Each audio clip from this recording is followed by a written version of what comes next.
I don't know where you are in this world. I don't know the battles that you are fighting right now, be it spiritual, mental, emotional, physical, any combination of or all of the above. Please hear me. Even though what you're facing is meant to stop you, meant to put a period behind your name, meant to bring your hopes, your dreams, and your goals to an end, I implore you to look at this period differently. Instead of as an ending, look at it as a time period, a rough season. And in this season, I'm asking you to get centered right in the middle of it and dig down deep, tapping into the root system at the very core of your foundational truth, and find the strength directly underneath that period to make a comma. It is in this space that you find the courage to continue. This is the focus and the theme of this month. Join me, Power Plugs, in this next chapter to gain some insight that may be of service to you.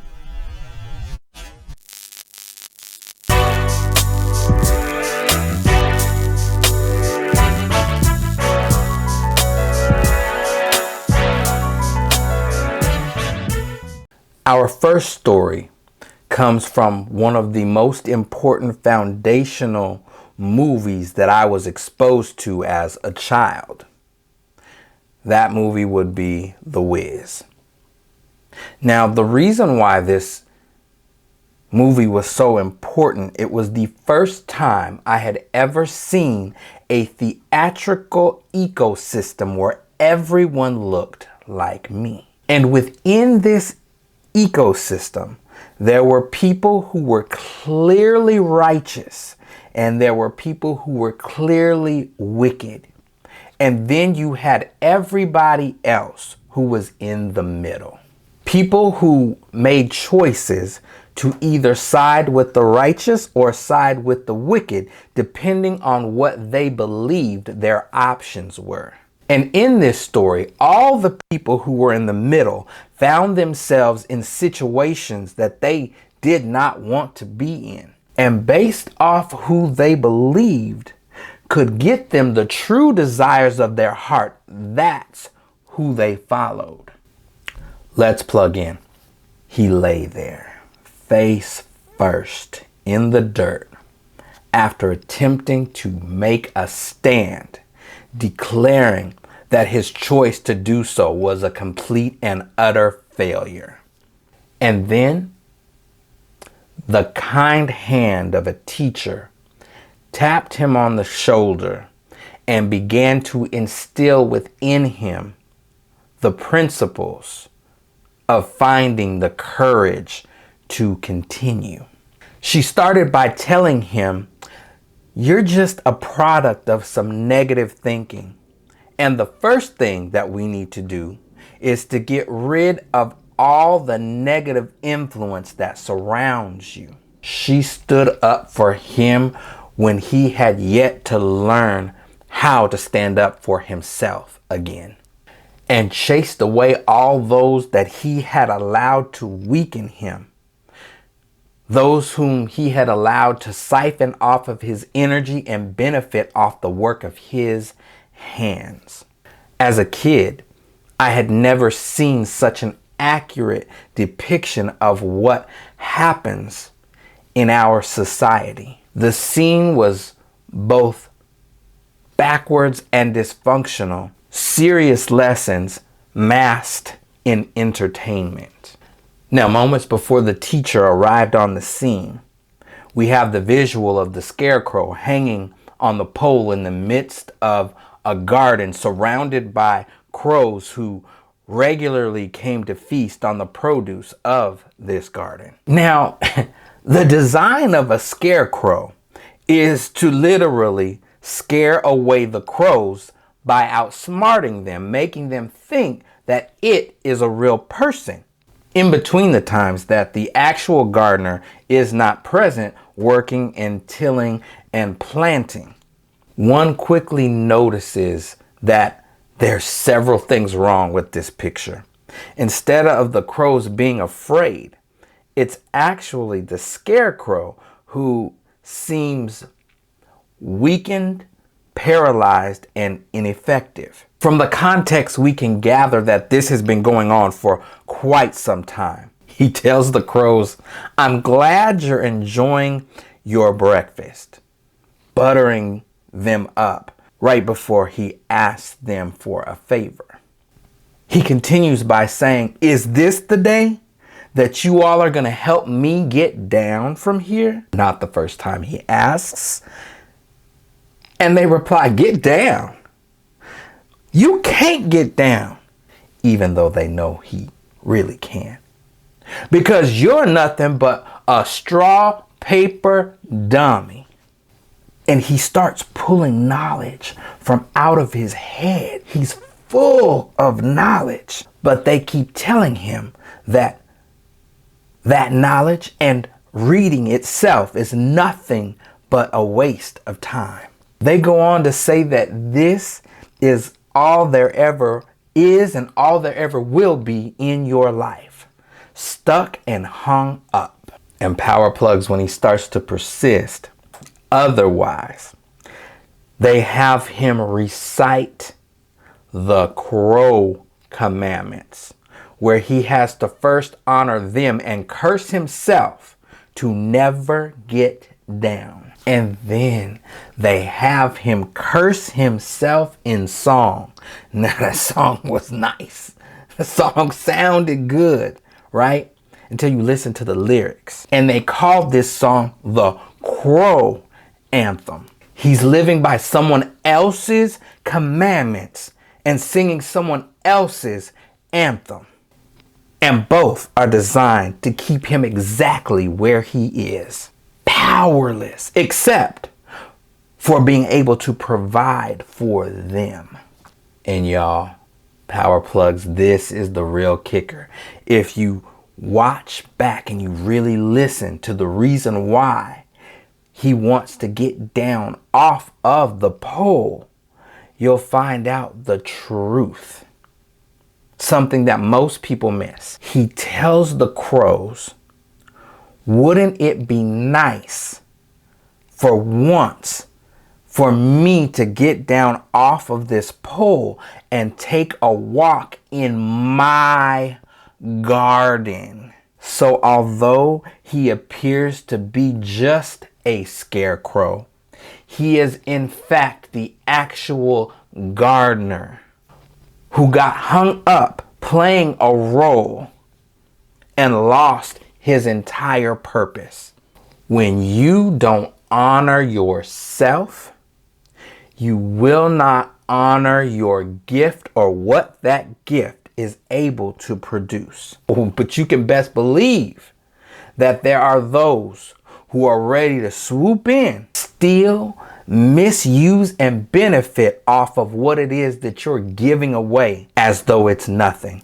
And then turning right back around and making you feel like they're the ones helping you out. And now we're about to connect the dots and make the shift. See, he was clearly miserable and he knew that he needed to change things. Issue is, once you take back the pen, a couple of things happen. One, you are now responsible to write the story of your own life, and that can be more frightening for some than having an unhealthy existence. And two, it's not the chaos that you enjoy. It's not the chaos that you fear. It's the amenities that the chaos brings that you've grown accustomed to, that you know once you take back the pen, they're going to take those amenities away. And then what? You face the fact that those who you formerly gave your power to will, as the empire does, strike back. Now, the group that our scarecrow belonged to decided that they could no longer live the way, or rather exist the way that they had before, pitting them against the powerful forces of the wicked West Side and their ruler, Evillene. Now, remember what I said earlier, that everybody in the middle chose a side based on what they believed their options were. And what I noticed is that every foe that they faced within their journey wound up being on the payroll of Evillene. None of them, and I mean not one single one of them, looked happy to be doing what they were doing. They were on the time clock, her time clock. They walked to the beat of her drum. And none of them appeared as though they had any choice. They were all afraid of her. And it appeared that by doing her bidding over time, it had turned them ugly and twisted and evil. Now, as the story goes, in the final showdown, Evillene tried to by force take the magic slippers that Dorothy accidentally acquired. But when she went to take them by force, her hand shriveled up.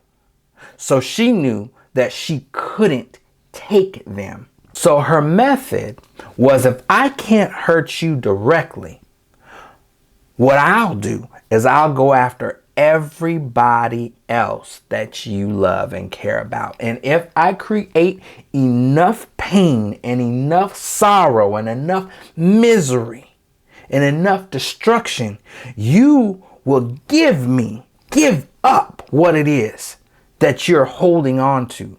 Pay attention, power plugs. Her method was, if I create enough suffering, then you will give up your will to fight. And this is what she did. She ordered her minions to hurt and destroy everything that she loved. Everyone that had supported her, that she in turn had supported. And the funny thing is, our scarecrow, the one who's just this straw paper dummy who didn't even seem or think that he had a brain, was the one who figured out her weakness and shared this information with our school teacher, Dorothy. And it's from this knowledge from him that she was able to defeat old Evillene. And here's the interesting thing. Once the oppressor was out of the way, once the oppressor's influence was removed, the water washed away the ugly image of all those who served her through fear. I want y'all to think about this. Make whatever application that you want to, but the message here is very, very powerful. Dorothy and crew raised the stakes of why they needed to take the pen back. In spite of how hard the oppressor and her minions came at them with the barrage of attacks, they found the courage to continue. They refused to quit no matter the cost. And in doing so, setting that example and vanquishing the oppressor, and led change, the changing of the narrative for all the people that were in the middle. In scripture, the wise one shares with us the image of a role reversal.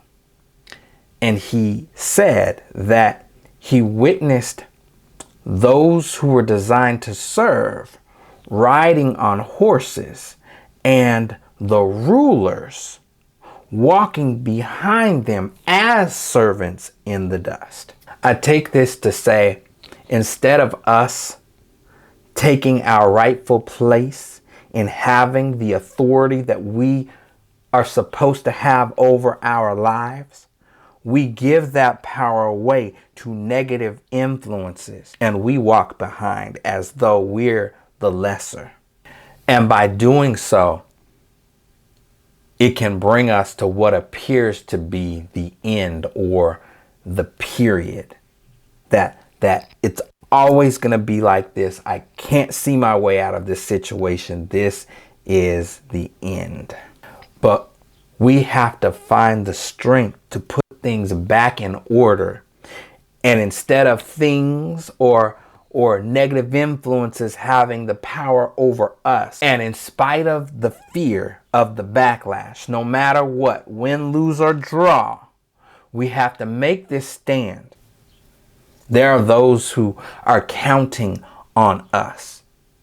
We are counting on us. So the challenge question is this: are you going to allow what opposes you to take away what is most important to you? Or, regardless of the perceived outcome, win, lose, or draw, are you going to dig down deep and find the courage to continue? To change the narrative in your life, take the next step. Invest in yourself and book a life strategy coaching session with me at www.beliefinteriordesign.com. Let's start the journey of making belief reality.